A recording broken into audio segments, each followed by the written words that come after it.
Welcome to the Geostrategic Podcast, your ongoing source for clear, structured updates on global geostrategic challenges. We explore the forces shaping global power, crisis hotspots, and how governments react, so you stay informed with less effort. Welcome, everyone. Today we're doing a deep dive into something pretty critical and honestly moving fast. Russia's nuclear posture and what it all means. Our job today is to take all this complex stuff, satellite pictures, deep dive analyses, geopolitical reports, and, pull out the key insights for you. Basically, a shortcut to getting up to speed on a topic with, frankly, huge stakes. And prepping for this, we found some facts that are, genuinely surprising. Really highlights why we need a clear view on this right now. Absolutely. And it's not just abstract strategy we're talking about. Understanding these moves is vital for grasping the real forces shaping global power today, especially the crisis points, and particularly for NATO, for Europe, and really for global security overall. Yeah. The details here paint a very compelling picture. Okay, let's unpack this then. We've got some pretty striking visual evidence to start with. Recent satellite photos show, undeniable activity at Russia's secret nuclear bases. It's direct evidence, you see. It gives us real insights into Kremlin planning. And the bottom line from these pictures, it's pretty stark. Russia isn't just maintaining things. They're actively, even aggressively upgrading 5 key nuclear bases. 4 in Europe, 1 over in the Pacific. These images are fresh from Planet Labs May and June 2025. And experts like Hans Christensen and Pavel Podvig have dug into them. Just for context, Russia has the world's biggest nuclear arsenal, right? Around 4,300 active warheads. The U.S. has about 3,700, so the scale is already there. Right. And what's fascinating really isn't just that they're upgrading 5 bases, it's the specifics of the construction at each one. It gives you a real feel for the scale. Let's start with Osipovichy in Belarus. That's the 4,405th ammunition base. Satellites show a brand new, very secure facility up in the northern corner. We're talking 3 layers of enhanced fencing, a covered entrance for trucks, probably for inspection, hidden from satellites. And there's a covered ramp, likely heading down into a bunker. Suggests, covert handling of sensitive stuff. 3 layers of fencing. Wow. Exactly. And a huge orange antenna command and control. Classic nuclear site signature. The thinking is they're storing tactical nukes here. The portable ones, smaller explosions, maybe 450, 650 pounds, battlefield stuff. And critically, there's major road work leading to a big platform. Looks like a new railhead for offloading warheads straight from trains. From trains, so easier bulk transport. Potentially, yes. And it connects straight to the Iskander missile base nearby in Osipovichy City. Those launchers fire short-range ballistic missiles, 300-mile range, nuclear capable. We've seen new garages pop up there incredibly fast since late 2022. Oh, and there's this odd gray building. It shows up here and also in Kaliningrad. Analysts are still scratching their heads about that one. A mysterious gray building. Okay, sounds intriguing. What about the other sites? You mentioned 4 more. Right. Moving north, Gedchevo, near Murmansk. This is a key Navy depot, home to Russia's nuclear launch-capable subs. Images back in August 2020 actually caught warheads being handled near mountain storage entrances. Suggests high-security bunkers inside the mountain itself. And just a mile away, there's a crane specifically for loading strategic nukes, the city killers, onto ICBMs on the submarines. And by late May 2025, at least 6 new buildings popped up. Looks like a major expansion of missile storage there. 6 new buildings. Just look, okay. Then there's Kaliningrad. The Russian territory squeezed between Lithuania and Poland on the Baltic. Hugely strategic spot. The site there has that classic multi-layered perimeter you see at nuclear storage sites. Against just tactical nukes. Plus, there's a known nuclear maintenance unit nearby historically. Back in November 2022, satellite images showed a bunker being, dug up and reburied, a rework. And new fencing went up. And yes, that same mystery gray building from Osipovichy, it appeared here too. Okay, 2 down. What about the Pacific? Kamchatka, naval base right across the Bering Sea from Alaska. Very significant geographically. This base is supposedly earmarked for Russia's new Poseidon torpedo, the nuclear-armed, nuclear-powered super torpedo. It's not operational yet, but the idea of it targeting the U.S. West Coast, it raises concerns. The site itself, strong security around a suspected bunker. Construction started around October 2022. Analysts noted what looked like warhead bays. By June 2025, it was complete, and it has, quote, clear nuke signs, like triple fencing again. Triple fencing seems to be a theme. And the last one, you mentioned an Arctic site. Yes, Severny, on Novaya Zemlya, an Arctic archipelago, famous or infamous as the Soviet nuclear test site, where they set off the Tsar Bomba in '61. Nowadays, it's used for subcritical experiments, testing warhead designs without a full chain reaction. We saw significant additions to the support base there by August 2023, finished by June 2025. Russia also tested its nuclear-powered cruise missile, Skyfall, there in 2022.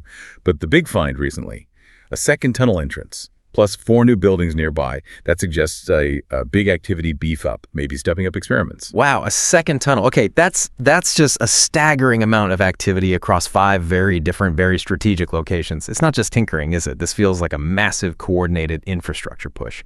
So, stepping back a bit, what's the big picture take? What does all this simultaneous work really tell us about Russian intentions? Well, it points to more than just modernization, doesn't it? It suggests a very clear, very coordinated strategy. They're enhancing their nuclear options across the board. Battlefield, long range, the whole spectrum. It feels like proactive power projection, not just routine upkeep. And this physical buildup, it ties directly into their broader nuclear strategy. Russia's updated nuclear doctrine, Putin signed it November 19, 2024. Well, for people who watch Russia closely, it wasn't exactly a radical shock. It's more like they're formally writing down what their force posture and Putin's coercive nuclear threats already suggested. It's an alignment. Right. If you trace it back, they dropped no first use way back in 1993. Then expanded the scenarios for use in 2000, again 2010, right, adding defensive allies, threats to the very existence of the state. Then the 2020 doctrine laid out those 4 scenarios. Yeah. A missile attack coming in, WMD used against them, an attack on critical sites that undermines their nuclear forces, or conventional war threatening the state's existence. You said it wasn't a radical change for watchers, but looking at these huge upgrades, new railheads, more storage, a second tunnel, couldn't you argue the scale of the action feels pretty radical, even if the doctrine is just evolving? That's a really important distinction, yes. While the words in the doctrine might just formalize things, the actions we're seeing on the ground, they definitely signal a much stronger commitment. A commitment to integrating nuclear coercion right into their day-to-day statecraft. Yeah. And you have to understand their concept of escalation management. For them, it's not really about de-escalating. It's about controlling the escalation ladder to force a favorable outcome, often by making the other side back down through fear. Deterrence through fear inducement, you called it. Exactly. And in that framework, nuclear threats, even tactical nukes, are seen as legitimate tools, part of their damage infliction phase in the conflict. Okay, so this build-up, this doctrine, what does it mean for European security right now, especially with what we're seeing play out in Belarus? That seems like the most immediate, tangible impact. The Belarus link is, well, it's both fascinating and pretty alarming. President Lukashenko there has been making some incredibly bold claims, openly talking about hosting dozens of Russian nukes, preparing facilities for this Oreshnik intermediate-range ballistic missile, the IRBM. And he even taunted the West, didn't he, saying they haven't even noticed the weapons arriving. He did. Plus, we've seen those joint Russian-Belarusian nuclear drills, Iskander-M missiles, nuclear-capable planes involved. And the strategic advantage is obvious, isn't it? Putting assets in Belarus gives Russian planes and missiles easier, quicker reach, extends their threat envelope right into NATO allies in Eastern and Central Europe. And then Lukashenko said something truly chilling. We will determine targets here in Belarus, not the Russians, and we will push the button together if needed. What are we supposed to make of that? And this Oreshnik missile Putin mentioned. Well, that statement, dramatic as it is, certainly implies a deep level of operational integration. Shared decision-making, or at least claimed shared decision-making. As for the Oreshnik, Putin described it himself. Multiple warheads, Mach 10 speeds, supposedly immune to interception. And he claimed it could be as devastating as a nuclear attack, even with a conventional warhead, almost making nukes unnecessary, was his phrasing. And the range? The range covers all of Europe, yes. Yeah. Which brings us back to Putin's updated doctrine, formally lowering the threshold for nuclear use. And that move was explicitly linked, remember, to the U.S. decision allowing Ukraine to use American missiles on Russian territory. Right. So the buildup, the doctrine, the Belarus angle, it all paints a picture. Mm-hmm. Now, the unavoidable question, how's the West handling this? We should acknowledge, I think, that despite all the rhetoric and the base upgrades, the U.S. and NATO have apparently deterred Russia from actual nuclear escalation so far. That seems crucial. But how are they managing it? And what are the challenges going forward to keep things stable in Europe and, globally? That really gets to the heart of the dilemma. Russia is using these nuclear threats almost like a shield, right? To enable the invasion of Ukraine, to try and coerce concessions.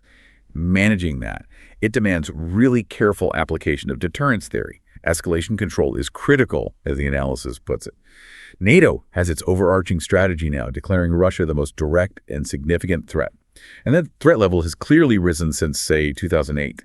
You've got Ukraine, Arctic militarization, hybrid attacks, arms control violations. It's a long list. It is. And one enduring reality NATO faces, according to some analyses, is the failure of deterrence regarding the 2014 and 2022 invasions. There's a stark assertion out there. Russia is at war, not just against Ukraine, it is also at war against NATO. What's really concerning is the intel suggests Russia plans to keep growing its military. Land forces were already 15% bigger in April 24 than before the full invasion. New plans aim for 1.5 million active troops. And crucially, their Air Force, Navy, nuclear forces, largely untouched by the Ukraine war. They're still developing new ICBMs, IRBMs, hypersonics, those exotic nuclear-powered weapons. That's the assessment from General Cavoli, right? NATO's SecUr. Yes, General Christopher Cavoli. His assessment was blunt. Russia will be larger, more lethal, and angrier with the West than when it invaded. That is a stark assessment, but Yeah. is there any counterargument? Could Russia's long-term capabilities actually be more degraded by the war than Cavoli suggests? Especially conventional forces. Their economy must be feeling it. Well, their economy is under pressure, no doubt. And their conventional ground forces have taken enormous losses in Ukraine. That's true. But the core intelligence concern, and Cavoli reflects this, is their demonstrated will to reconstitute and their continued heavy investment in strategic capabilities. Air, Navy, nuclear, they've been relatively insulated from the ground war attrition. And alongside that, we're seeing this constant drumbeat of hybrid warfare, information attacks, cyber, sabotage, GPS jamming, plus the intensified nuclear coercion, the threats, the missile tests, the exercise putting weapons in Belarus. And one worrying analysis suggests NATO has at times rewarded this coercion by showing fear, maybe limiting support for Ukraine in response. That risks Russia thinking they've achieved escalation dominance. A dangerous game of perception. When you look at how different allies are responding, what stands out? France, for instance, always seems to have a unique position within NATO. France is definitely a distinct case. Their deterrent strategy is very much nuclear only, focused on strategic sufficiency, having just enough nukes to deter anyone, not necessarily matching numbers or fully integrating with NATO plans. They prize their independent and sovereign deterrent, which is quite different from the US and UK's integrated deterrence approach, mixing nuclear and conventional, deeply networked in NATO. So France holding back creates potential gaps. That's the argument. Their reluctance to fully join NATO's nuclear planning could, theoretically, create seams that Russia might try to exploit. Their reasoning goes back decades to a post-WWII desire for strategic autonomy. A feeling, maybe misguided some say, that full participation means losing control over their ultimate deterrent. They see it as a last resort for national survival and want absolute control. Okay. So given this whole complex picture, the physical upgrades, the doctrine, the coercion, the allied nuances, what are NATO's actual proposed objectives? What are the recommended actions to push back against this threat? The core objectives proposed are pretty clear. Four main ones. First, defeat Russia in Ukraine. That's foundational.